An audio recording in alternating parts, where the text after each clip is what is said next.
மனிதனின் பயணத்தில் விதி வழி துயரத்தில் தோன்றிடும் காயங்கள் ஆறுமோ?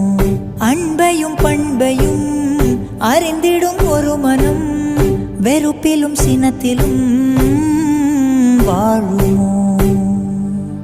வெளிச்சத்தை தரும் என்ற ஏற்றிய தீபம் ஊர் முழுவதையும் எரித்து விட்டு தீயாயானதேனோ?